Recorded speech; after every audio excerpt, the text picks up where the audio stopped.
পরিবারের জন্য কঠোর পরিশ্রম করে যায়, অথচ তাকে বোঝার মতো কেউ থাকে না।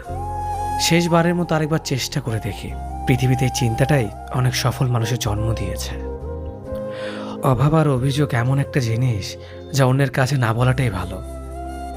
কারো কাছে অসহ্য হয়ে ওঠার থেকে হারিয়ে যাওয়া অনেক ভালো।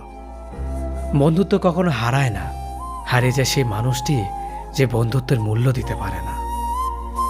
মন খারাপ হতে বড় কোনো কারণ লাগে না, ছোট্ট একটা কারণই যথেষ্ট।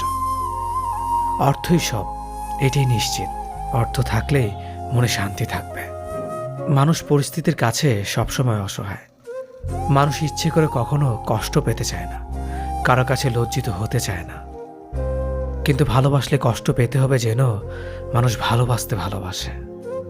জীবনে তারা বেশি কাঁদে যারা 10 জনকে নয়, একজনকে মন থেকে ভালোবাসে।